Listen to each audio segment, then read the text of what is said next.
But how can you love and develop something and cultivate a better you if you don't even appreciate the you now that's going to get you to that level? We never appreciate ourselves in the now that's going to put in the work to get us there. We always want to put ourselves down and uplift this perfect version of us. Hey everyone, welcome back to my channel. I'm so thankful y'all are here. I pray you can find home here, and if so, welcome. Let me get myself together. Okay. All right. In today's video, I want to talk to y'all about the emotion, the energy of shame, and how shame alone can literally lead you to live a miserable life. Now, in this world that we've been born into, there's an ideal of a human being. There aren't any set characteristics, but we all have this implanted version of what perfection is. Whether we learned it from our family, what being a perfect person is, whether we learned from social media or the news, television, we all have this ideal of ourselves that we believe we need to live up to. And then we also have a God-given self that we can just exist in and accept. Now, this element of shame is the reason why people don't go after their goals, for fear of failing, fear of other people humiliating them for failing. It's a shame of not being enough. It's the shame of not being this perfect person that you should be, that other people think you should be in order to actually be successful. So the shame of not living up to who you think you should be can be very, very, very strong. It can lead you to make decisions that you otherwise wouldn't if you had people that actually supported your authentic self, your authentic wishes and desires. But because you want to belong, because you don't want to be talked about or ridiculed or outcasted, you end up following a trend or following generational, it don't even have to be a curse, but generational patterns that may not even fit the lifestyle that you really want, all because, well, this is what my parents told me to do. Well, this is what everybody else in society is doing. This is what everybody else has, so I should have it. And if I don't, I'm not successful. So basically, the name of the game for our society, the society that we currently play a part in, is that there are winners and losers. There are successful people and there are poor people. There are famous people and there are unimportant people. It's all this black and white, you're good, you're bad, you're happy, you're sad, that we place on each other, that we place on ourselves, that literally runs a lot of people. And if you don't become conscious of that, of the game we're basically playing, you'll live a life being who you think you should be, all to avoid the shame of people rejecting you for who you are.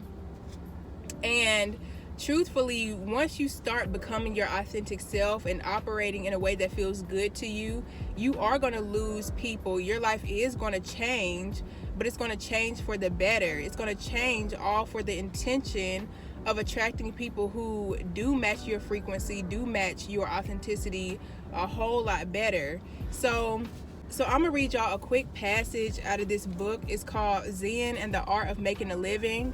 But it also talks about like social norms, how we all kind of follow this way of being to seem perfect, to look perfect, and we're actually still unhappy. A lot of us are actually still miserable or feeling like we're unsuccessful and just unhappy in life in general, because we still hold on to this shame point that because we're not where we think we should be, because we believe other people would look at our lives as less than or unsuccessful, we feel ashamed of ourselves, we feel embarrassed, we feel all these different ways. But this passage is going to give a little insight on this game we're all playing and how shame is basically fueling it. This paragraph is called Social Ridicule, Shame on You. How Oh. I was talking about to read something on Shakespeare. Okay, let me calm down a little bit.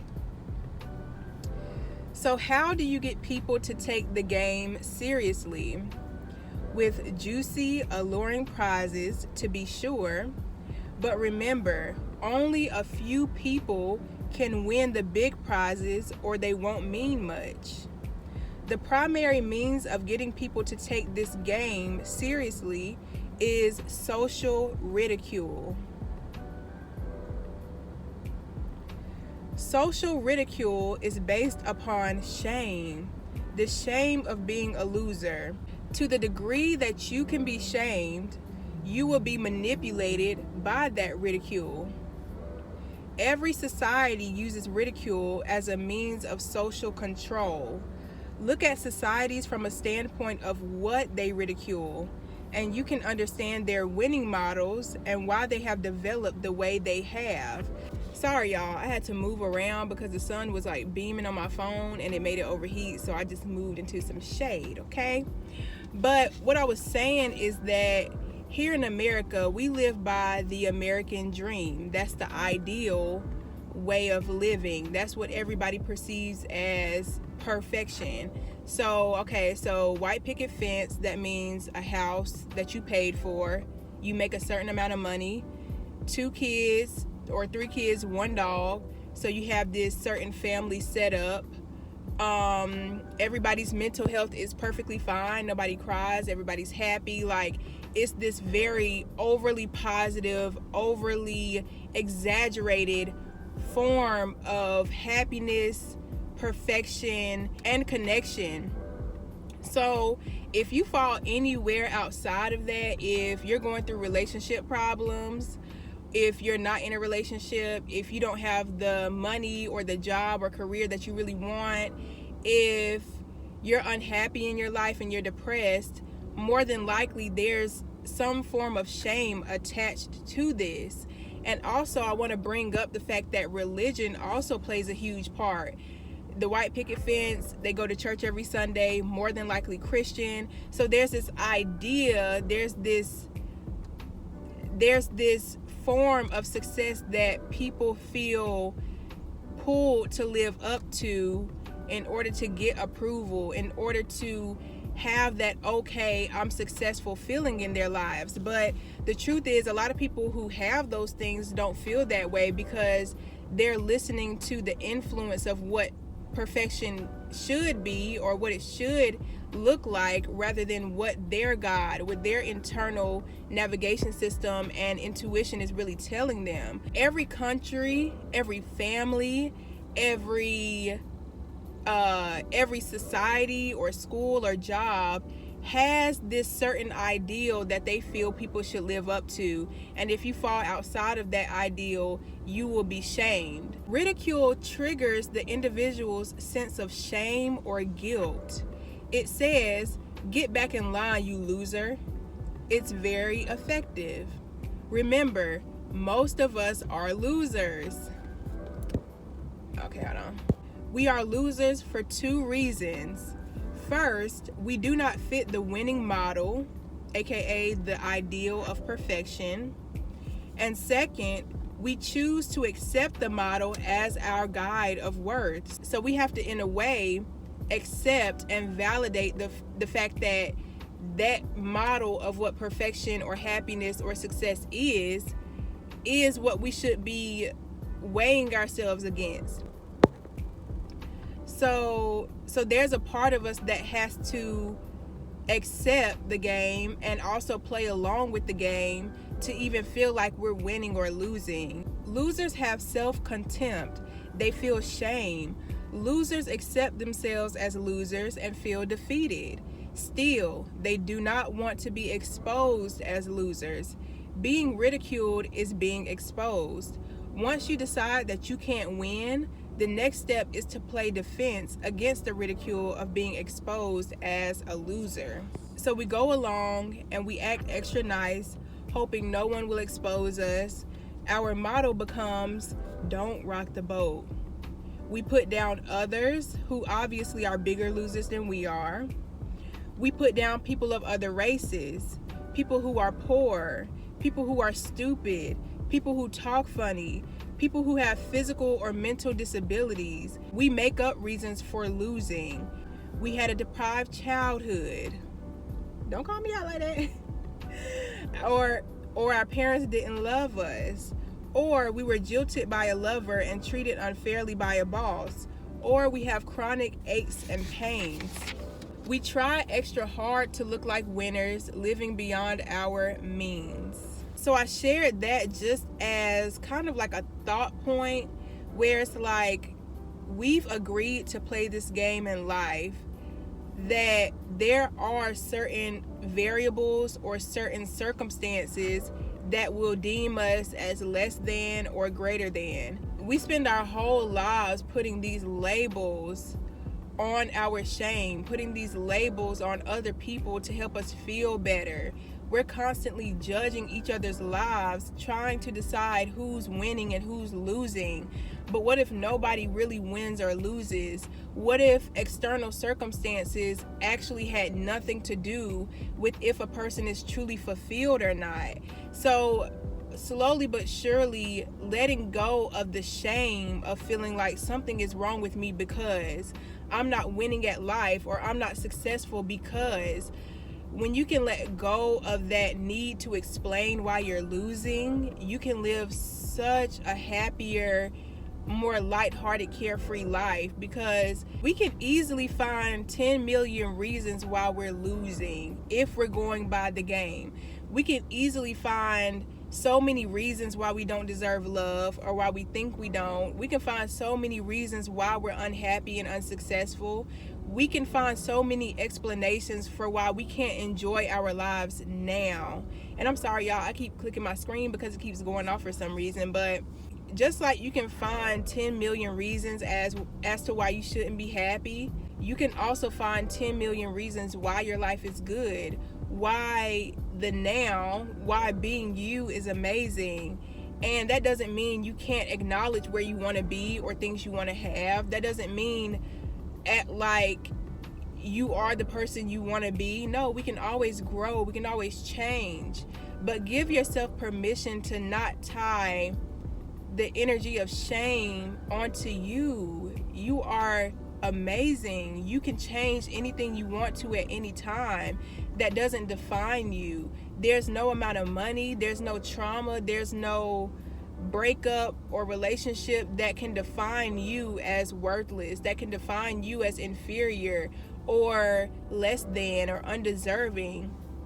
You are deserving because you are. And when it comes to God or the universe or whoever or whatever energy or power you really believe in, it doesn't have to be a certain name. It can just be that you believe in yourself. You believe in being good to people. You believe in communication.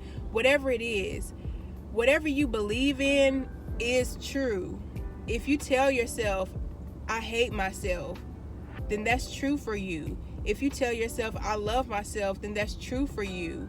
If you constantly believe that you're going to be poor your whole life, you will. If you constantly tell yourself you're going to have money and you're going to be financially stable, you will. You don't have to know all the answers. You don't have to be the person you want to be in order to validate the fact that you can be that person. We think that we have to be everything that we see in our minds just to give ourselves some credit, just to be valid, just to be loved as a person. No, you're loved as you are. And that love that you have for yourself will propel you to really take the time and become that person you want to be. But how can you love and develop something and cultivate a better you if you don't even appreciate the you now that's going to get you to that level? We never appreciate ourselves in the now that's going to put in the work to get us there. We always want to put ourselves down and uplift this perfect version of us, put our own past and put our own traumas and stuff down and feel ashamed about it, and then uplift people around us who look like they haven't been through the same things, who look like they're more successful, who look like they're doing a better job than us. But what if I told you you're addicted to this game of winners and losers, and you're trying to apply this to life that's full of so many different variables, that's full of so many different circumstances and ways for it to go and possibilities. There's no one way for things to happen for you. So give yourself permission to let go of the shame. Feel that shame, but slowly but surely start telling yourself, I deserve this because I deserve it. I want to do this for myself because it feels good. It feels good to me. It makes me happy. It makes me look good. It feels healthy to me. Like, we don't always have to have this long drawn out explanation, not only for other people, but to ourselves about why we want to change. We tend to over explain our desire for change because of the shame we're carrying. You subconsciously feel like you don't deserve that positive change, so you try to over explain to make up for the fact that you don't even feel like you deserve to change. You don't even feel like you deserve better for yourself. You don't feel like you deserve quality treatment from yourself, quality treatment from other people. Like, your shame is holding you back from really being who you are. Your shame is holding you back from accepting yourself 100%. Letting go of shame doesn't mean you never feel human emotions. Shame is an emotion, but let yourself feel that without attaching this story that I'm undeserving because I feel ashamed. I'm undeserving because this is what I did. I'm undeserving because. No. Feel your shame, feel the pain, let it slowly seep out of you, let it slowly regulate through you, and continue to remind yourself that you are deserving. Continue to remind yourself that you are only human, and there is no one human who will make it off of this earth that hasn't done something that they feel like they could have did better, or they could have taken more time on, or they regret, or whatever of that nature. Like, nobody is free from the fear of not being perfect. Nobody is free from the ideals that are put on you for what perfection is, what success is. Nobody is free from that. But you have to make a conscious decision to say, I'm not going to let the shame and the ridicule of what people think I should be, of what I think I should be, hold me back from really becoming who I should be, who I need to be, who the people in my life will benefit from me being. Once you really step into your authentic self, you now become beneficial for all the ways that you were destined to be, for the people who were destined for you. You now attract things and situations that will actually work out, that will actually understand you, because you're putting out the energy of, this is me, this is what I need, this is the energy I want to carry in the world. And whoever rejects it, good, because they're not for my authentic self. Whoever loves it and likes it, great, because I know they're for me, because I'm operating from a space of being myself, of speaking from my core. But if you never speak from your core, where are you speaking from? You're speaking from your surface level. You're speaking from what you think you need to feel safe and gratified in the moment, not what you actually need. Be willing to let go of the shame. Be willing to let go of the idea of who you think you need to be, because that's not who will actually make you happy. The version of you that people want to see for their own pleasure, for their own satisfaction, for their own gratification, you have to understand that people are users, not even in a bad way. But if people can get something from you, from a certain version of you that you're not complaining about, or you don't seem to have boundaries around, they're going to keep wanting that from you. They're going to keep taking that from you innocently, because you're giving off the energy that you're okay with being used. You're okay with not having boundaries. You're okay with people pleasing and going the extra mile and not asking questions and just going along with whatever people want from you. So it's not even that people are necessarily manipulative. It's that you're too ashamed to say that you don't want to do it. You're too ashamed to say that this is not me. You're too ashamed to put the guard down and possibly lose people that you've created a bond and false surface level meaning and connections with. But at what point do you say, these false connections are draining me because it's not the real me that's supporting it? It's not the real me that's keeping them afloat. At what point do you choose yourself? Do you choose to operate in a way that feels best for you, so that you can be your best for the people around you, for the people that are meant for you? And that's something that you got to ask yourself. If you're not ready for that switch, that's okay. It's not a rush, you know? It's not a rush at all, but it's more so, do you want to be happy? How fulfilled will you allow yourself to be? So, if you made it to the end of this video, I am so thankful. And I hope it helps somebody. Being your authentic self is definitely a process. So like I said, you don't have to just catch on and know what to do tomorrow. Give yourself that time, give yourself that compassion to really do the research, to really hone in on what it is you need. What are the feelings you've been avoiding?